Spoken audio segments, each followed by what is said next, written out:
Hello everyone, कैसे हैं आप लोग। हमें ऐसा लगता है कि इस बार आप हमसे पूछ रहे होंगे कि आप कैसे हैं, क्योंकि कई दिन से वीडियो नहीं आ रही है। लेकिन आने वाले समय में वीडियो रेगुलर रहेंगी। कुछ हेल्थ इशू था लेकिन वो सॉर्ट आउट हो गया है। अब हम ठीक हैं, तो आपके लिए रेगुलर काम करते रहेंगे। एक्चुअली आज का जो टॉपिक रखा है वो है ग्रेडियंट, डाइवर्जेंस और कर्ल। आज हम जानेंगे इस वीडियो में कि डाइवर्जेंस, ग्रेडियंट और जो कर्ल हैं, इनका फिजिकल मीनिंग क्या है, इनका फॉर्मूला क्या है, इनको अप्लाई कैसे करते हैं। कई सारे ऐसे एग्जाम्पल जो एग्ज़ाम पेपर में आए हुए हैं, प्रवक्ता परीक्षा में, यूपीपीसीएस में, और कई सारे ऐसे एग्जाम्पल भी जो आने की प्रोबेबिलिटी रखते हैं। चलिए, हमारा जो पहला टॉपिक है वो है ग्रेडियंट। एक्चुअली ग्रेडियंट पढ़ें, डाइवर्जेंस पढ़ें या कर्ल पढ़ें, इन तीनों में एक चीज़ कॉमन हम इस्तेमाल करेंगे, that is the del operator. Del operator का मतलब है del upon del X I cap, del upon del Y J cap और del upon del Z K cap. यहाँ X Y Z position coordinate हैं, position को explain करते हैं। दूसरी बात यह है कि जो डेल ऑपरेटर है वो ग्रेडियंट में भी काम आने वाला है, डाइवर्जेंस में भी काम आएगा और कर्ल में काम आएगा, लेकिन ये ऑपरेटर अप्लाई अलग अलग तरीके से होता है। बात करें ग्रेडियंट की, तो ग्रेडियंट हम उसको कहेंगे जब कोई डेल ऑपरेटर किसी स्केलर फंक्शन पे, किस पे, स्केलर फंक्शन पर ऑपरेट हो और हमको जो रिजल्ट मिलेगा वो मिलेगा वेक्टर। ये बात आप देखे होंगे, डेल हमारा एक वेक्टर क्वांटिटी है, क्योंकि आप जानते हैं कि किसी भी वेक्टर में हमने बताया है एक मैग्नीट्यूड होता है और एक उसकी डायरेक्शन होती है। तो डेल ऑपरेटर में आपको I cap, J cap, K cap direction दिख रही हैं, और del upon del X, del upon del Y, del upon del Z जो है एज अ मैग्नीट्यूड के तौर पे हैं। वैसे ही हम जब किसी डेल ऑपरेटर पर किसी स्केलर फंक्शन का मल्टीप्लाई कर रहे हैं तो हमें क्वांटिटी जाहिर सी बात है वेक्टर ही मिलनी है। तो हम ये कहेंगे कि हम किसी भी फंक्शन का यदि ग्रेडियंट लेते हैं तो हमें जो क्वांटिटी मिलने वाली है वो वेक्टर क्वांटिटी मिलने वाली है। चलिए बात करते हैं, एक इसको फॉर्मूले के रूप में एडजस्ट करते हैं। डेल ऑपरेटर है, हम डेल फाई को कैसे लिखेंगे ज़रा देखिए। डेल अपॉन डेल एक्स, हम सबसे पहले डेल का वैल्यू लिख रहे हैं, del upon del Y J cap, del upon del Z K cap, और आप मल्टीप्लाई करोगे फाई से। फाई स्केलर फंक्शन है जिसमें आई के जे कैप कुछ नहीं है, तो स्केलर फंक्शन का जब वेक्टर फंक्शन से मल्टीप्लाई कर रहे हैं तो ना तो वेक्टर प्रोडक्ट होगा और ना स्केलर प्रोडक्ट होगा। क्यों? क्योंकि वेक्टर प्रोडक्ट और स्केलर प्रोडक्ट दोनों वेक्टर्स के बीच में होते हैं, जबकि यहाँ एक हमारा वेक्टर है और दूसरा स्केलर है। तो सिंपल मल्टीप्लाई होने वाला है, del upon del X phi I cap, del upon del Y phi J cap, del upon del Z phi और के कैप। तो आने वाली जो रिजल्ट है उसमें del phi upon del X, del phi upon del Y और del phi upon del Z as a magnitude हैं, और आई कैप, जे कैप और के कैप जो हैं एज आ डायरेक्शन है। तो हमारा जो रिजल्ट है वो एक वेक्टर क्वांटिटी प्राप्त होता है। इसका फिजिकल मीनिंग समझने की कोशिश करें कि ग्रेडियंट जो है वो एक्चुअली होता क्या है। आपको याद होगा ग्रेडियंट को हिंदी में प्रवणता कहते हैं। आपकी इससे जो मुलाकात है वो इलेक्ट्रोमैग्नेटिज्म में बीएससी फर्स्ट ईयर में हुई होगी, और एमएससी में जब आपने इलेक्ट्रोडायनेमिक्स पढ़ी होगी तब भी हुई होगी। हमने कुछ दिन पहले एक शब्द लिखा था प्रवणता, और ये बताया था कि प्रवणता का मतलब है कि जब कोई फिजिकल क्वांटिटी किसी डिस्टेंस के साथ चेंज हो, किसी पोजीशन कोऑर्डिनेट के साथ चेंज हो, तो वहाँ हम प्रवणता शब्द का इस्तेमाल करते हैं या ग्रेडियंट शब्द का इस्तेमाल करते हैं। जैसे बात करें, कोई फाई फंक्शन है और जो चेंज हो रहा है with respect to X distance, तो हम कहेंगे कि ये जो फाई है इसका ग्रेडियंट लिया गया है, या फाई की हम प्रवणता देखने वाले हैं। चलिए इसको और भी ऐसे समझने की कोशिश करते हैं कि वास्तविकता में फिजिकल मीनिंग इसका होता क्या है। हमारे एक ये रूम है और रूम में एक जगह हमने हीटर को जलाया हुआ है। यहाँ पे एक हीटर जल रहा है। हीटर में से हम जानते हैं रेडिएशंस बाहर निकलते हैं, तो हीट कंप्लीट रूम में फैलने वाली है और ये ऐसे करके धीरे धीरे फैल रही है। ये बात हमको समझ में आएगी कि हीटर के पास वाली जो पैलेस है, जो स्पेस है, वो ज़्यादा हीट हो वाला होगा या ज़्यादा टेम्परेचर वाला होगा, और जो धीरे धीरे आगे की तरफ जाएंगे तो टेम्परेचर कम होता जाएगा। यदि हम यहाँ से चलना चालू करें तो हम क्या देखेंगे कि टेम्परेचर में डिस्टेंस के साथ, पोजीशन के साथ जो वेरिएशन है वो इंक्रीज़ हो रहा है। यहाँ टेम्परेचर थोड़ा कम है, पोजीशन चेंज की, टेम्परेचर बढ़ गया, पोजीशन चेंज की, टेम्परेचर बढ़ गया। तो हम क्या लिखेंगे कि dt, यदि हम इसको x डायरेक्शन मान लें तो dt बाई जो dx है वो एक तो पॉजिटिव है, मतलब टेम्परेचर में डिस्टेंस के साथ जो बदलाव हो रहा है वो पॉजिटिव है। टेम्परेचर एक स्केलर क्वांटिटी है जिसका आपने x के रेस्पेक्ट में x डायरेक्शन में क्या देखा है, चेंज। तो ये जो कहलाएगा, ये कहलाएगा टेम्परेचर ग्रेडियंट। ओके, इसको ऐसा भी लिख सकते हैं, यदि हम तीनों डायरेक्शन में देखें, temperature T equal to del T upon del X I cap, del T upon del Y J cap, और del T upon del Z K cap. Okay, तो ये इसका फिजिकल मीन होता है कि किसी भी स्केलर क्वांटिटी जो पोजीशन के साथ वेरी कर रही है, चेंज हो रही है, तो वहाँ आप ग्रेडियंट शब्द का इस्तेमाल करेंगे या प्रवणता शब्द का इस्तेमाल करने वाले हैं।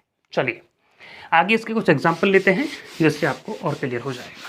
तो आप चाहें तो डेफिनेशन लिख सकते हैं, इफ एनी फिजिकल क्वांटिटी या if any scalar quantity which is change with respect to distance और position called is gradient. Okay, एक ऐसी भौतिक राशि या एक ऐसी अदिश भौतिक राशि जो दूरी के साथ परिवर्तन दिखाए या जिसमें दूरी के साथ परिवर्तन ज्ञात किया जाए वो होगा ग्रेडियंट या प्रवणता। चलिए हम एग्जाम्पल लेते हैं, आप समझ जाएंगे। बड़ा साधारण सा एग्जाम्पल है, एक फंक्शन है फाई जो दे रखा है X square Y plus Z cube, और आपको कैलकुलेट करना है gradient at the point 1 1 1। Question है a scalar function phi X square Y plus Z cube दिया गया है और आपको कैलकुलेट करना है इस फंक्शन के लिए ग्रेडियंट पोजीशन कोऑर्डिनेट 1 1 1 पर। तो हम ग्रेडियंट निकालना चाहते हैं तो ग्रेडियंट अप्लाई करेंगे। हमारे जो वेक्टर है उसको हमने अप्लाई किया है, तो देखिए कैसे लिखेंगे, del upon del X, formula क्या है जी, फाई फाई फाई, मतलब आप del upon del X phi, del upon del Y phi, del upon del Z phi. तो हम सीधा लिख देते हैं, यहाँ वैल्यू आने वाली है X square Y plus Z cube I cap plus del upon del Y X square Y plus Z cube J cap plus del upon del Z X square Y Z cube और K cap. Differentiation करते हैं, इसमें x है तो क्या होगा 2x y plus Z में कोई x नहीं है तो उसका 0 होगा, तो यहाँ लिखेंगे I cap del upon del Y. देखिए y इसमें है, इसमें नहीं है, तो इसका जो डिफ्रेंशिएशन एक्स स्क्वायर होगा और आएगा J cap plus del upon del Z है, इसमें कोई भी जेड नहीं है इसलिए इसका 0 और इसका आएगा 3 जेड स्क्वायर के कैप। हमको जो डेल फाई ग्रेडियंट निकालना है वो निकालना है पॉइंट 1 1 1 पर। तो ग्रेडियंट आ रहा है आपके स्केलर फंक्शन का 1 1 1 पर 2 1 क्रॉस 1, एक्स का वैल्यू 1, वाई का वैल्यू 1 आई कैप प्लस 1 का स्क्वायर जे कैप 3 1 का स्क्वायर के कैप। तो आप लिखेंगे 2 आई कैप जे कैप और 3 के कैप। तो आपका आ गया result, that is the gradient of phi at point 1 1 1। Okay, आप ऐसे कैलकुलेट कर सकते हैं, जरा स्क्रीनशॉट ले लीजिए या आप इसको लिख लीजिए। हम चलते हैं अगले क्वेश्चन पे, that is very easy question जो आपकी यूपी पीजीटी की प्रवक्ता परीक्षा है वो उसमें 2011 में पूछा हुआ है। किस में पूछा हुआ है जी, प्रवक्ता परीक्षा 2011 में। बड़ा अच्छा क्वेश्चन है। वैसे देखा जाए तो 11वीं क्लास के चैप्टर वर्क एनर्जी पावर से भी लिंक रखता है और इससे भी लिंक रखता है। उन्होंने दिया है कि किसी भी पार्टिकल के लिए जो पोटेंशियल एनर्जी है U, वो उन्होंने दी है 1/k x² + y²। यह है प्रवक्ता परीक्षा 2011। उन्होंने क्या दिया है कि किसी पार्टिकल की, किसी कण की स्थितिज ऊर्जा potential energy 1/2k x² + y² है। तो आप इस पॉइंट के लिए, आप इस कण के लिए फोर्स कैलकुलेट कीजिए। What is the value of force at point 1 1 1। लेकिन ये 2D है तो हम इसको 1 1 ही लिख लेते हैं। ये क्वेश्चन जो है आपके पेपर में पूछा हुआ है। चलिए हम कैसे कैलकुलेट करेंगे, देखिए सबसे पहले तो हमको पता होना चाहिए कि फोर्स हम निकालना चाहते हैं पोटेंशियल एनर्जी से, तो उसका जो फॉर्मूला हम पढ़ते हैं वो पढ़ते हैं du/dr। मतलब पोटेंशियल एनर्जी का जो ग्रेडियंट है वो F वेक्टर के इक्वल होता है। और ये बात हमको प्रूफ करने देखने को मिल रही है कि किसी भी स्केलर क्वांटिटी का ग्रेडियंट यदि लिया जाए तो अपन को वेक्टर क्वांटिटी प्राप्त होती है। इसको हम ऐसे भी लिख सकते हैं, फोर्स माइनस डेल यू, क्योंकि ये क्या है, r x y z तीनों कोऑर्डिनेट को सम्मिलित करके रखता है और हमने यहाँ डेल लिख दिया है। ओके, चलिए आप बस इसके बारे में जानते होंगे, लेकिन फिर भी हम थोड़ा सा आपको याद दिला दें। फॉर एग्जांपल ये हमारा ग्राउंड है और ग्राउंड से हमको किसी ऑब्जेक्ट को h = 0 से पोजीशन h तक लेके जाना है। ये माना h पॉइंट है, तो यहाँ तक इसको ले जाने में जो किया गया कार्य होगा ग्रेविटी के द्वारा वो होगा -mgh। और इस पॉइंट पे जो पोटेंशियल एनर्जी है वो है mgh। यहाँ जो हमारी पोटेंशियल एनर्जी होगी वो होगी 0। तो एक तरफ हम देखें कि पोटेंशियल एनर्जी का जो डिफरेंस है वो है U final - U initial. U final कितना है mgh, U इनिशियल कितना है जी 0। तो डेल्टा U की वैल्यू कितनी आ गई mgh। हम जानते हैं कि ग्रेविटेशनल जो फोर्स है वो एक कंजर्वेटिव फोर्स है। और कंजर्वेटिव फोर्स की क्या कंडीशन होती है कि यदि आप किसी राउंड ट्रिप में इस ऑब्जेक्ट को यहाँ से यहाँ लेके गए और वापस इसको यहाँ लेके आए, एक राउंड ट्रिप आपने की, तो उसमें यदि किया गया टोटल वर्क 0 है तो आपका फोर्स जो होगा वो कंजर्वेटिव फोर्स होगा। तो ग्रेविटेशनल जो फोर्स है वो कंजर्वेटिव फोर्स है। और हम जानते हैं कि चेंज इन पोटेंशियल एनर्जी या पोटेंशियल एनर्जी में जो चेंज है वो कंजर्वेटिव वर्क द्वारा जो किया होगा कार्य या कंजर्वेटिव फोर्स के द्वारा जो वर्क किया जाएगा उसके नेगेटिव के इक्वल होता है। तो डेल्टा U कितना पढ़ा था हमने अभी, इक्वेशन नंबर mgh, और बराबर किसके होगा -w। या तो कंजर्वेटिव लिख लो या ग्रेविटेशन लिख लो, कुछ भी लिख सकते हैं। तो W कंजर्वेटिव या ग्रेविटेशन इक्वल टू -mgh भी लिख दिया, जो कि डेल्टा U के इक्वल है -डेल्टा U। किसी भी वर्क की डेफिनेशन होती है फोर्स, और यदि हमने कोई डिस्प्लेसमेंट किया है dr, तो यदि हम फोर्स कैलकुलेट करेंगे तो आएगा, हम इसको डेल लिखना चाहते हैं, डेल U/dr। या पोजीशन चेंज हमने डेल्टा r की है तो यहाँ पे डेल्टा r लिख दें एक बार। पोजीशन यदि छोटी सी चेंज की है तो -du/dr लिख सकते हैं, और इसी को ही हम लिख सकते हैं ग्रेडियंट U। एक बार वापस समझा रहे हैं, हमने यहाँ लिखा था कि यदि पोटेंशियल एनर्जी में चेंज जो होता है वो कंजर्वेटिव फोर्स के द्वारा किया गया जो वर्क है उसके नेगेटिव के इक्वल होता है। तो यहाँ जो कंजर्वेटिव फोर्स हमने लिख दिया कंजर्वेटिव या ग्राउंडेड, तो हमारी पोटेंशियल एनर्जी का चेंज हुआ mgh है। तो यहाँ W का डेफिनेशन क्या है, फोर्स इनटू डिस्प्लेसमेंट। हमने माना फोर्स ये रहा F, और जो डिस्प्लेसमेंट है वो डेल्टा R हुआ है, जो किसके बराबर होगा -डेल U के इक्वल होगा। डेल R को नीचे लेके चले गए, एनर्जी चेंज हो रही है विद रिस्पेक्ट टू डिस्टेंस। हम जब ऊपर जाते हैं तो पोटेंशियल एनर्जी जो है वो चेंज होती है विद रिस्पेक्ट टू डिस्टेंस। यदि डिस्प्लेसमेंट dr है तो हमारी पोटेंशियल एनर्जी जो डिफरेंस होगा वो du होगा, और इसको हम ऐसा भी लिख सकते हैं। ये इन्फॉर्मेशन आप रख लीजिए, लिख लीजिए। बाकी का जब वर्क एनर्जी पावर पढ़ाएंगे तब इसको अच्छे से समझाने वाले हैं। चलिए तो हम बात करते हैं, इस फॉर्मूले को अप्लाई करते हैं यहाँ। तो F वेक्टर सबसे पहले फॉर्मूला लिखना ज़रूरी होता है, del/del x।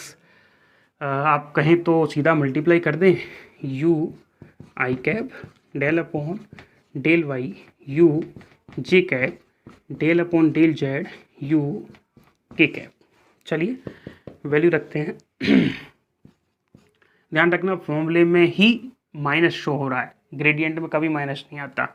मतलब हम जो ग्रेडियंट का फॉर्मूला लिखते हैं तो वो सिंपल डेल यू ही होगा, लेकिन हमारा जो फॉर्मूला है उसमें माइनस अपेयर हो रहा है, इस वजह से हम माइनस लगा के चल रहे हैं।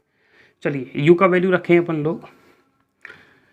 यू का वैल्यू यहीं से देख लीजिए, हाफ के एक्स स्क्वायर वाई स्क्वायर है तो 1/2 के एक्स स्क्वायर वाई स्क्वायर और आई कैप रह गया है, डेल अपॉन डेल वाई 1/2 के X square Y square J cap, del upon del Z 1/2 के X square Y square K cap. चलिए क्या कॉमन आ रहा है, -1/2 के हम कॉमन ले लेते हैं। इसका डिफ्रेंशिएशन जो आने वाला है वो है 2x आई कैप, इसका आने वाला है 2y जे कैप, जेड इसमें है नहीं तो 0 आ गया।